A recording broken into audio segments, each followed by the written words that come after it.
Halo adik-adik, ketemu lagi dengan Kak Purnama. Nah, di video kali ini kita akan latihan soal penilaian akhir semester mata pelajaran IPA kelas 8 ya, semester 1 dengan kurikulum 2013. Langsung aja kita akan membahas beberapa buah soal ya yang ada di buku LKS, di mana sumbernya ada di deskripsi nanti ya. Langsung aja di nomor 1 ya. Oke. Berikut ini yang bukan termasuk fungsi dari rangka manusia. A, memberi bentuk tubuh. Ya, benar ya. Itu memberi bentuk tubuh. Yang bukan sekarang. B, sebagai alat gerak aktif. No. Ya. Jadi, tulang itu adalah gerak pasif. Karena yang aktif adalah otot. Sehingga yang benar adalah jawabannya B. C, tempat melekatnya otot memang benar. D, melindungi organ tubuh yang benar. B ya. Nomor 2. Berikut yang bukan termasuk dalam tulang pelindung otak pada rangka kepala manusia. Ubun-ubun, ya termasuk. Rahang atas, dahi, pelipis. Yang pelindung otak, ya ubun-ubun, dahi, dan pelipis ya. Yang bukan adalah rahang atas. Ya. Lanjut, nomor 3. Kelainan pada tulang belakang yang membengkok ke arah kiri dan kanan disebut apa? Skoliosis, lordosis, kifosis, atau osteoporosis. Yang mana? Ya, yang benar adalah skoliosis ya. Skoliosis itu dia bengkok tulangnya ke arah kiri dan kanan. Kalau lordosis, molor ke depan. Nah, itu aja. Ini kalau ke depan. Kifosis ke belakang. Nah, ini kalau ke belakang. Kalau osteoporosis, nah ini kalau tulangnya rapuh ya. Kayak gitu. Oke, lanjut ke nomor 4 sekarang. Oke. Tumbuhnya akar ke bawah merupakan gerak apa? Nah, oke. Tumbuhnya akar dia ke arah bawah, ini menunjukkan bahwa dia geotropisme. Karena menuju ke pusat bumi. Kayak gitu. Ya. Lanjut. Kalau nasti, oke, ini kan gerakan berdasarkan ke arah geraknya ya. Oke. Kemudian kalau fototropisme ya, kalau nasti itu kan yang tidak memperdulikan dia arah dari datang mana kayak itu. Pokoknya dia bergerak aja tanpa memperdulikan arah geraknya, arah datangnya langsangan. Kalau fototropisme ini karena cahaya, hidro, nah, air ya. Oke. 5. Berikut ini yang adalah hasil ketikan ticker timer dari suatu percobaan gerak. Gerak lurus beraturan dan gerak lurus berubah beraturan diperlambat. Berturut-turut ditunjukkan pada nomor. Berarti gerak lurus beraturan dulu. Kecepatannya tetap. Kita lihat yang titik-titiknya tetap. Nah, ini nomor 1. Berarti antara A dan B ya. 2 dan 4 kita lihat 2. Kecepatannya diperlambat. Kalau diperlambat, berarti titik-titiknya makin dekat. Nah, nomor 2. Kalau nomor 4 kita lihat titiknya makin jauh, berarti dipercepat dia. Ya, sehingga jawabannya benar adalah 1 dan 2. A, ya. Lanjut nomor 6. Seorang anak meluncur maju di jalan seperti pada gambar berikut tanpa mengayuh pedal sepedanya. Oke. Ini ya. Oke, gambarnya lanjut. Jenis gerak lurus berubah beraturan yang terjadi pada sepeda ketika melalui lintasan A ke B. Kemudian ada C ke D. A ke B itu kan turun, berarti tentunya dia akan dipercepat. C ke D diperlambat. Nah, itu aja. Yuk. A ke B dipercepat. GLBB dipercepat. Nah, ini yang A dipercepat, udah benar. C ke D dipercepat. Ya, kita lihat GLB dipercepat dulu. GLBB dipercepat, yang bagian A ke B-nya D. GLBB dipercepat, C ke D. GLBB diperlambat. Nah, berarti nomor 6 jawabannya adalah D. Ya, karena kalau dia turun, dia akan makin kenceng. Kalau dia naik, dia akan makin lambat. Ya. Lanjut, nomor 7. Sebatang bambu. Ya, sepanjang 2 meter. Digunakan sebagai pengungkit untuk memindahkan sebongkah batu seberat 360 Newton. Pada bambu diletakkan penumpu yang berjarak 20 cm dari batu. Besar kuasa minimal yang harus diberikan pada ujung bambu yang lain agar batu terangkat. Nah, berapa nih? Oke, langsung aja kita pakai persamaan yang berlaku pada Oke, pengungkit ya, di mana F kuasanya ya kali lengan kuasa sama dengan beban kali lengan beban. Nah, yuk, langsung aja. Yang ditanyakan besar kuasa, F-nya berarti ditanya. Kali lengan kuasanya sekarang berapa? Pada bambu diletakkan penumpu yang berjarak 20 cm dari batu. Itu kan lengan bebannya. Ya. Oke, lengan bebannya itu adalah 20. Sedangkan bebannya berapa dia? Bebannya adalah 360. Kemudian lengan kuasanya berapa? Lengan kuasa. Nah, ini kan ada panjangnya 2 meter tuh. Oke, kemudian jarak lengan bebannya 20 cm. Berarti sisanya berapa? Ini kan 2 meter kalau kita jadi senti jadinya 200 cm. Nah, ini berarti 200 kurang 20. Berarti sisanya 180 cm. Ini menjadi lengan kuasa. Berarti gambarannya kayak gini tuh. Ya. Mana gambarnya di sini ya. Oke, ini batunya. Oke, ini bebannya yang mau diungkit. Nah, ini dia jaraknya adalah 20 cm. Sedangkan ini dia jaraknya nanti adalah 180 cm. Nah, yuk. Sehingga kita dapatin, oke, ini adalah 180. Kalau kita nyari F, berarti hasilnya adalah 360 kali 20 per 180. Nah, yuk, kita sederhanain. Yuk, 0 coret. 36 bagi 18, 2. 2 kali 20, 40 Newton. Berarti jawabannya adalah A, nomor 7 ya. Oke, kita lanjut ke nomor selanjutnya. Nomor 8. Yuk. Sebuah kotak ditarik dengan gaya F sebesar 12 Newton dan berpindah 4 meter ke kanan dari posisi semula. Usaha yang dilakukan oleh gaya pada kotak tersebut. Ya udah, kita cari dengan persamaan usaha. Usaha kan sama dengan W sama dengan F kali S.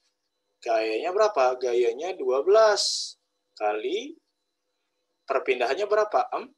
12 kali 4. 4 lah 8. Berarti 48 Joule. Sehingga jawaban untuk nomor 8 adalah D. Ya. Oke, kita lanjut ke nomor 9. Ya. Oke, yuk. Sebuah mobil berangkat dari kota A menuju kota B dengan kecepatan sesaat 60 km per jam. 1,5 jam kemudian, sebuah bus berangkat dari kota B menuju kota A dengan kecepatan 40 km per jam. Jarak antara kota A dengan kota B adalah 415 km. Jika mobil berangkat pada pukul 8.47 WIB, maka keduanya akan berpapasan pada pukul berapa? Nah, ini bagus pertanyaannya ya. Kita perkecil sedikit. Hop. Oke. Nah, yuk kita analisis dari kasusnya ya. Jadi ada jarak kota A ke kota B ya. Nah, kita anggap ini kota A, ini kota B. Nah, oke. Sebuah mobil berangkat dari kota A. Nah, ini berangkat dia.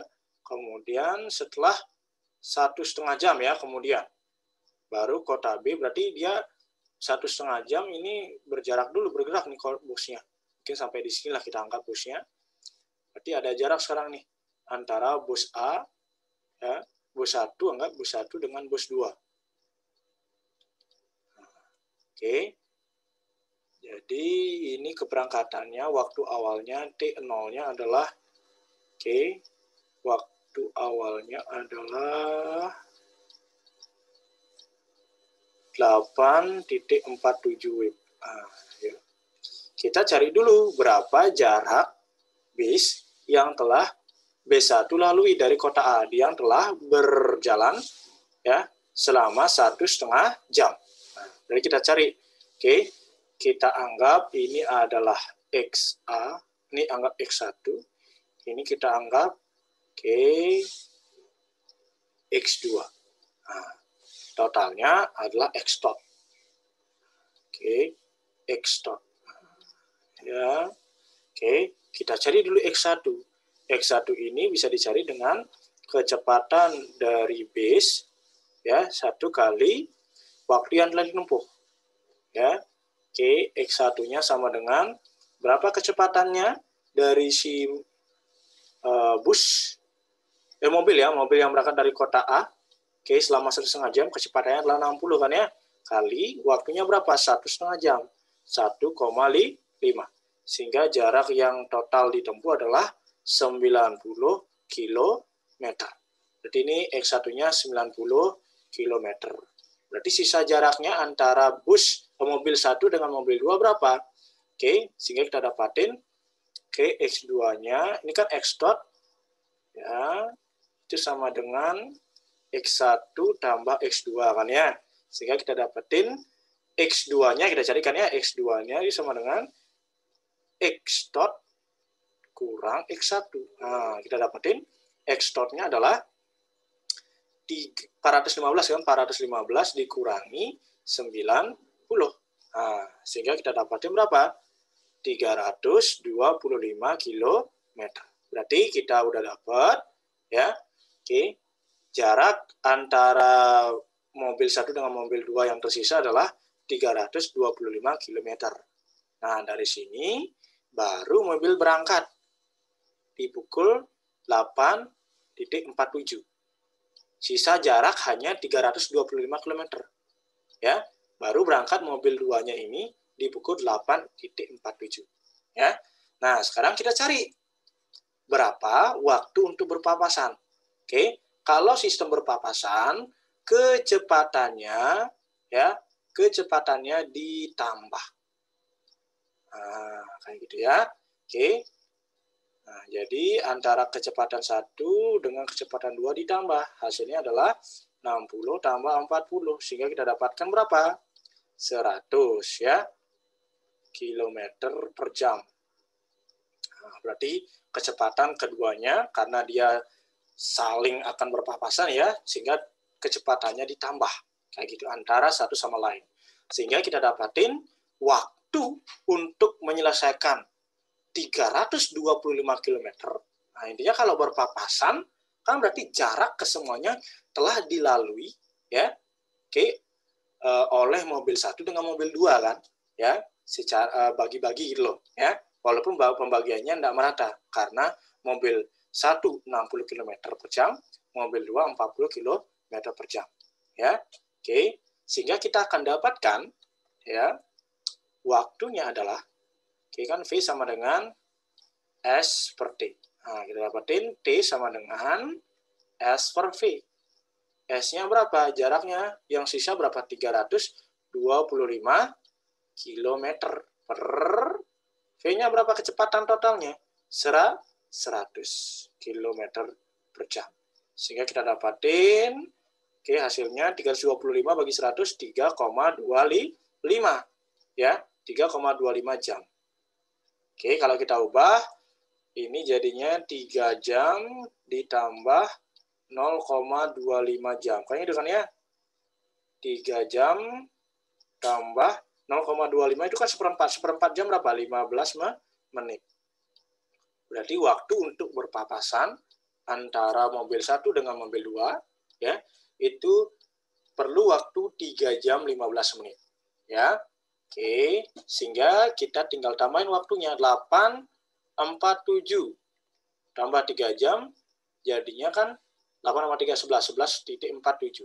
11.47 tambah 15 menit tambah 15 menit sehingga dapatnya adalah ya 12 lewat 2 menit. Sehingga jawabannya adalah B. Ya, kita udah dapat nomor 9 jadi jawabannya adalah B. Sehingga sekali lagi akan siapkan untuk nomor 9 ini gambarannya adalah seperti ini ya. Kota A dengan kota B, jarak totalnya adalah 415 km.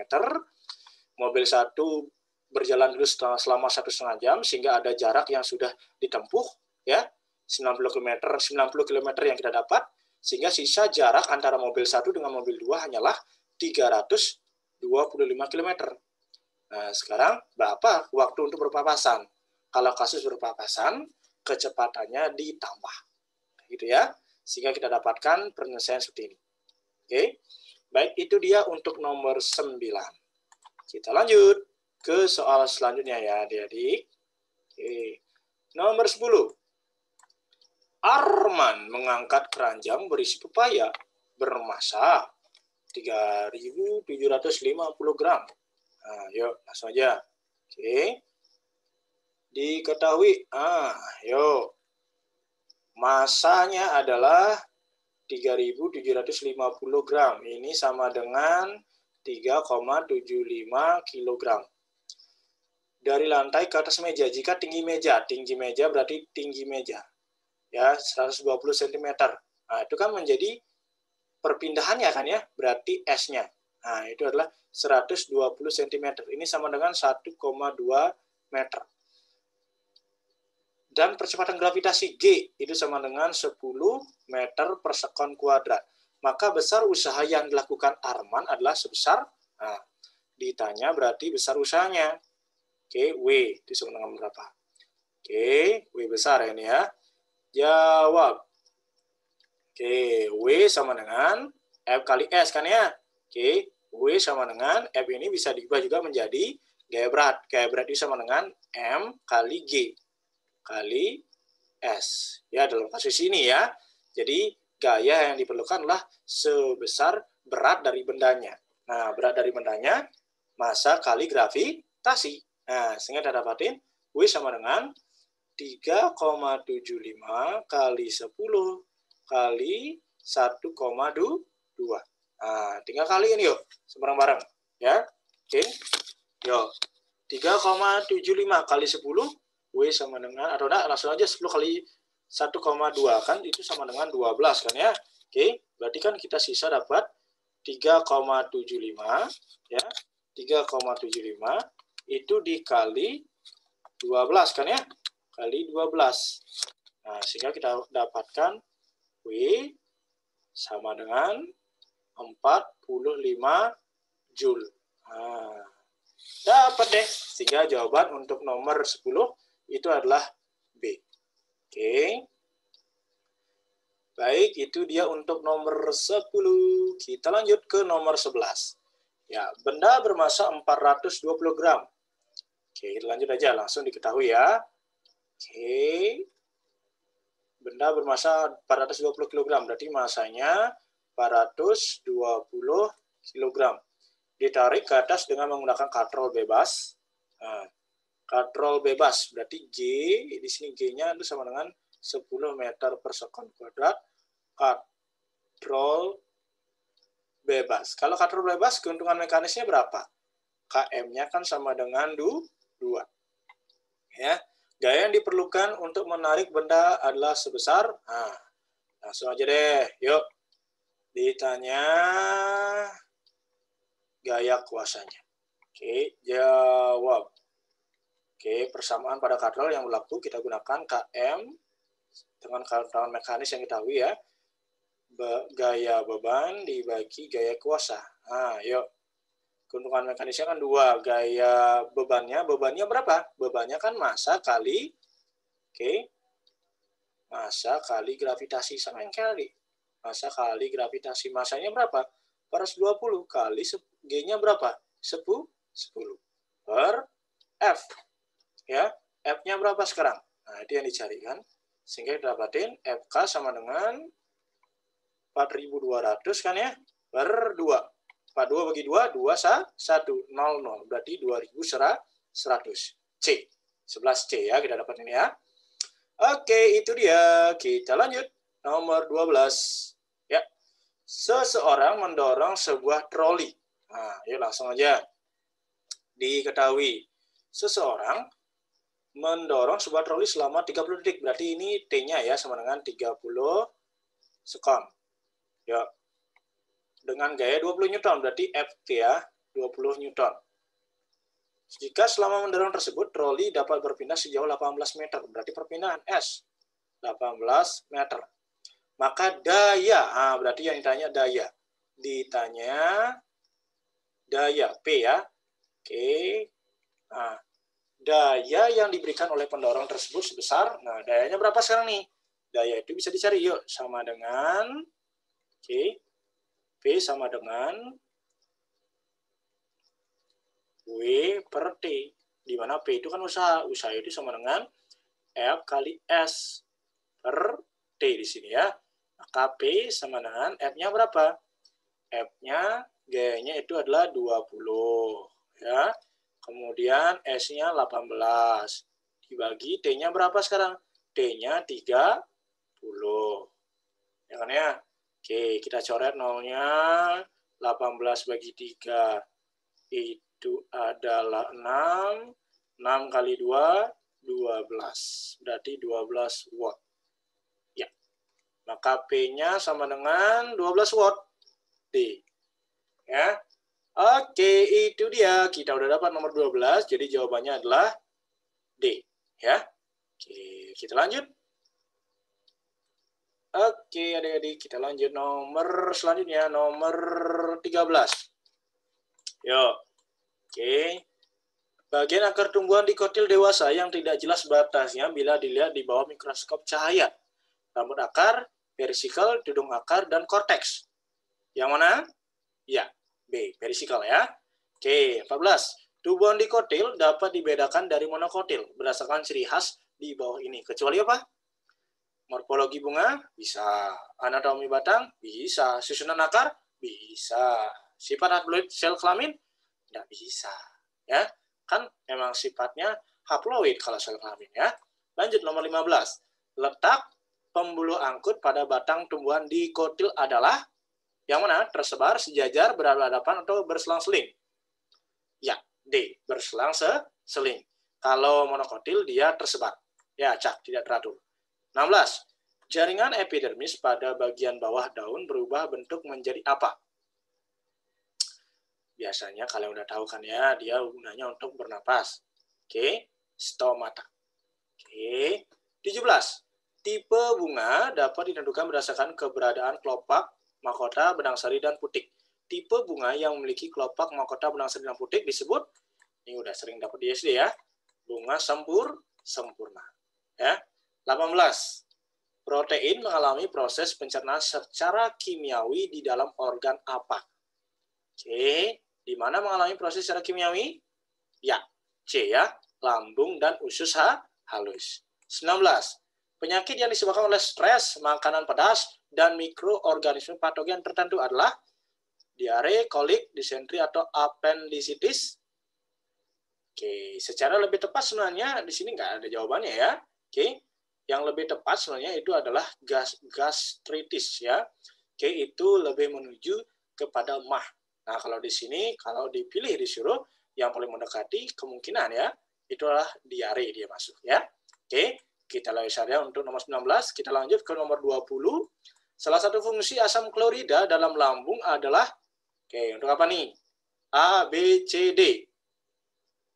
Membantu proses pengaktifan pepsin, lemak menjadi asam lemak, protein menjadi asam amino, susu dari protein susu. Yang mana? Ya, yang benar adalah A ya, membantu proses pengaktifan pepsin. Oke. Nomor 21. Bakteri pembusuk Escherichia coli berguna untuk membusukkan sisa makanan menjadi feses. Bakteri ini dapat ditemukan di mana? Usus besar, halus, anus, atau pankreas? Ya, A ya, usus besar. 22. Gangguan pada sistem pencernaan manusia yang disebabkan oleh kebiasaan buang air yang tidak teratur dan kurangnya makan makanan yang berserat adalah konstipasi, gastritis, appendicitis, diare. Ya, kalau kurang makan yang berserat, ya pastinya jadi katos ya, bahasanya padat, kering gitu ya. Nah, itu dia termasuk konstipasi. Ya, oke. 23. Sebuah produk makanan mengandung bahan-bahan yaitu tepung tapioka, minyak, sayur, tepung terigu, rempah-rempah, monosodium glutamat, garam, trazin, CL, 19140, aspartam, dan asam propionat.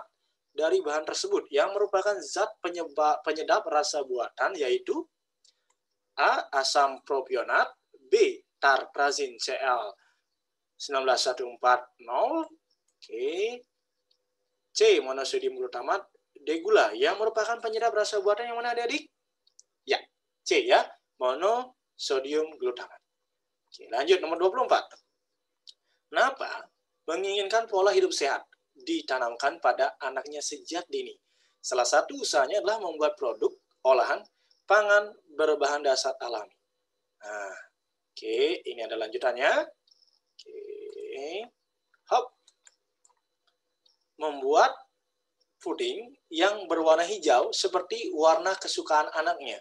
Bahan yang paling tepat digunakan adalah, nah berarti dia ingin membuat makanan dengan berbahan dasar alami, tambahan bahan dasar alami.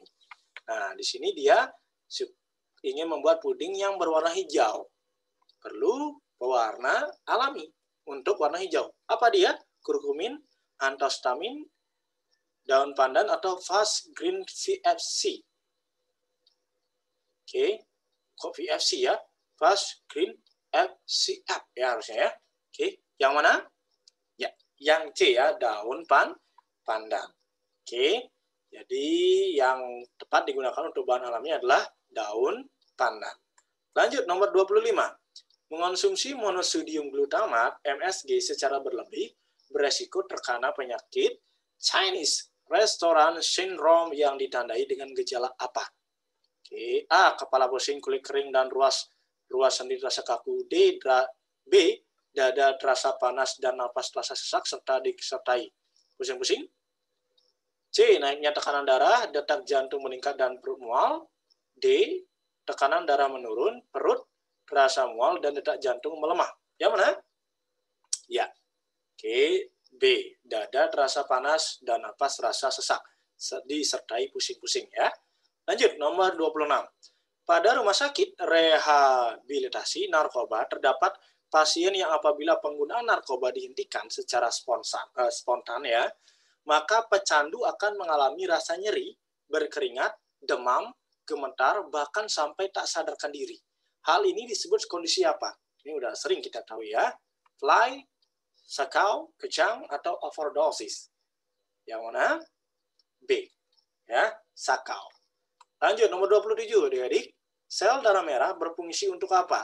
A. Mengikat oksigen. B. Membunuh kuman. C. Mengedarkan hormon. D. Mengedarkan makanan. Yang mana nih? Oke, yang benar adalah D. Ya, mengedarkan makanan. Di sini mungkin akan agak bingung dengan mengikat oksigen. Ya, yang akan lebih tepat mengikat oksigen kan adalah hemoglobinnya. Ya, seperti itu. Oke, lanjut nomor 28. Tangan Ani terluka saat memotong wortel. Lalu dengan cepat dia menutup luka dengan ibu jarinya. Beberapa saat kemudian lukanya tidak berdarah lagi. Bagian darah yang berperan dalam penutupan luka tersebut adalah yang mana nih adik-adik? Serum dan fibrinogen dan keping darah dan plasma darah, atau plasma darah dan serum? Iya, fibrinogen dan keping darah. Ya, oke lanjut. Enzim trombokinase dihasilkan oleh apa? Fibrinogen, limpa, keping darah, atau plasma darah? Ini jawabannya textbook ya. Jadi enzim trombokinase dihasilkan oleh C, keping darah ya. Oke, lanjut terakhir. Pembuluh darah merupakan bagian dari sistem peredaran darah yang mengedarkan darah ke seluruh tubuh. Oke, orang yang mengalami pembuluh darah yang melebar, salah satunya bisa dilihat dari vena yang berwarna ungu atau biru. Vena yang terlihat seperti tali pada kaki sehingga tampak bengkak atau menonjol. Penyakit yang disebabkan oleh pelebaran pembuluh darah adalah yang mana nih? A. Varises dan hipertensi. B. Hipertensi dan sklerosis. C. Ambeien dan varises. D. Anemia dan leukemia. Ini jawabannya juga harus textbook ya, ini bahan wawasan ya. Yang disebabkan oleh pelebaran pembuluh darah ini adalah C. Ambeien dan varises. Kalau varises kita biasanya saksikan di kaki ya. Kalau ambeien ini terjadi pelebaran vena di dekat ya atau bagian anus biasanya ya. Oke adik-adik, itu dia pembahasan soal secara singkat, padat, dan jelas dari kakak ya. 30 soal langsung kita bawa habis. Mudah-mudahan menambah wawasan bagi adik-adik, menambah persiapan bagi yang mau ujian ya, atau sekedar untuk cari tahu lah. Nah itu aja. Oke, semoga bermanfaat. Oke, sampai jumpa di video-video selanjutnya ya. Semangat selalu belajar yang sukses.